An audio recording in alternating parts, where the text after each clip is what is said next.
Salut, c'est les chroniques du sofa vert. Bonjour Laetitia. Salut Marie-Paul. Tu m'as obligée à mettre une cravate aujourd'hui. Mais c'est la journée de la cravate. On n'en parle pas assez. Alors, tu veux nous parler de premier roman de Gabriel Talente, c'est ça? My Absolute Darling.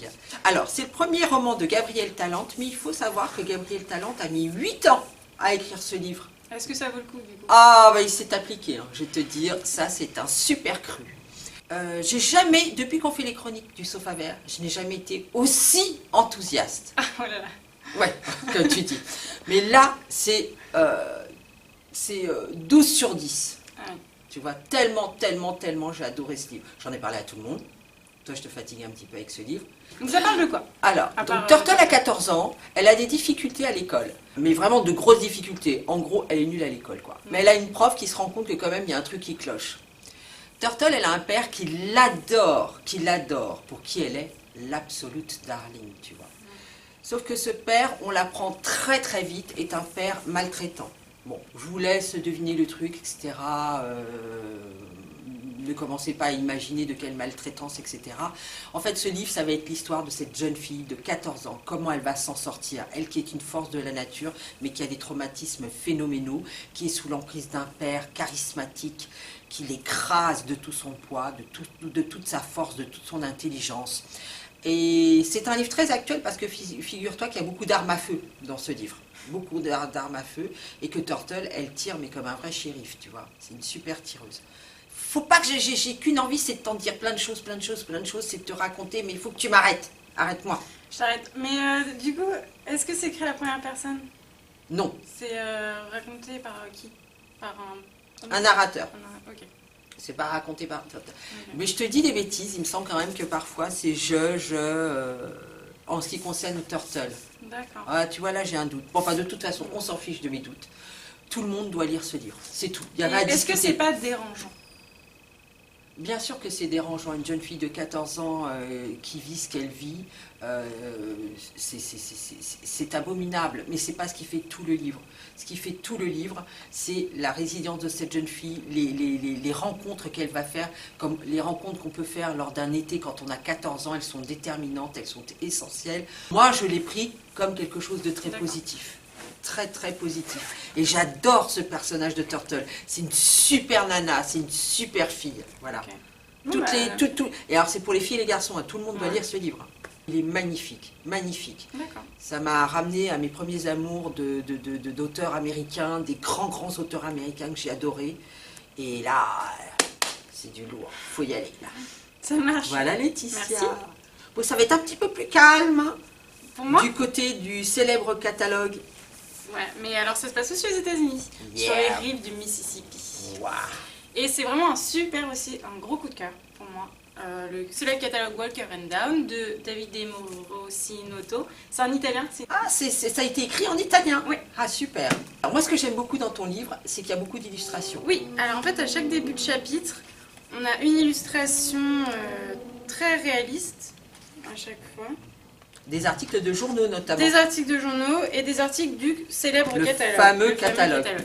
Donc en fait, c'est l'histoire de 4 amis qui vivent en Louisiane en 1904, qui sont assez pauvres. Et un jour, ils pêchent sur un lac, enfin sur le Mississippi en fait. Je sais pas, non en fait, c'est peut-être un affluent, enfin bref. Dans le coin là-bas. Voilà. Et ils pêchent, et donc ils pêchent une boîte de conserve, et dedans il y a 3 pièces de 1 $. Donc pour eux c'est une grande fortune, c'est 3 $. Et ils se demandent ce qu'ils vont faire avec. Et pourquoi pas choisir un article dans le catalogue Walker and Down, qui est un catalogue de vente par correspondance où il y a tous les articles nécessaires dans une vie et même plus. Et donc ils hésitent et au final ils vont choisir un revolver comme leurs idoles, Butch Cassidy, Billy the Kid et tout ça. Donc c'est un peu ambiance western aussi. Et donc ils attendent avec impatience l'arrivée de leur colis. Article, ouais. Voilà. Sauf que le jour où le colis arrive, c'est pas un revolver qu'il y a dans la boîte, c'est une montre à gousset qui est cassée.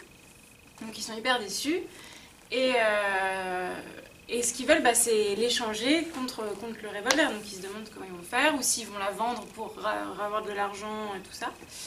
Et en fait, pendant ce temps-là, il y a un homme qui arrive qui s'avère être un agent qui travaille pour le catalogue, qui les poursuit et qui va absolument récupérer la montre. Donc là, ils se disent que peut-être que cette montre, elle a de la valeur. Et donc, ils vont choisir de traverser tous les États-Unis jusqu'à Chicago, donc le siège du catalogue, pour échanger cette montre contre leur fameux revolver. Et pour aussi avoir un peu d'argent, tout ça. Et en parallèle de ça, il y a le meurtre de la personne, enfin madame, comment elle s'appelle, Miss Dawn, qui a créé la société du catalogue. Donc son assassin est recherché, est emprisonné, s'évade, etc. Donc il y a toute cette histoire du meurtre qui a un lien avec l'aventure des quatre amis. J'ai oublié de te demander un truc, c'est 4 garçons? Il n'y a pas une fille dans l'affaire? Il y a une fille, il y a 3 garçons et une fille. Ah. Voilà. Et ils vont donc traverser en bateau, en train, les États-Unis, avec leurs moyens, parce qu'ils n'ont pas trop d'argent. Ils vont monter dans les trains de marchandises? Ouais. Ah. Donc c'est un peu ambiance un peu voilà, vintage et tout ça, c'est assez chouette. Et, un peu Tom Sawyer? Ouais. Ça fait penser à ça un petit peu. C'est un peu ça, oui, c'est sûr. En tout cas, il est beau, hein. Il est super. Il est super, et c'est raconté alternativement par les 4 personnages. Donc du coup, à la première personne. Donc. Voilà, on se lie un petit peu avec eux, on apprend à les connaître. Et à partir de quel âge? Bah, il est assez gros, oui. Il faut être bon lecteur, mais ça se lit à partir de 12 ans, je pense. D'accord, ok. Voilà, c'est top, c'est captivant. Il y a plein d'humour aussi. C'est drôle. Plein d'humour, c'est drôle, c'est plein de péripéties. C'est chouette. Tu liras mon livre? Bah oui, mais j'ai peur que c'est un peu dérangeant, comme je te disais. Bon, en tout cas, tout le monde va le lire. Il va être... Voilà. Réservez-le vite. Il n'y a pas besoin de moi pour le lire. Non, il n'y a pas besoin de toi pour le lire. Salut, à bientôt.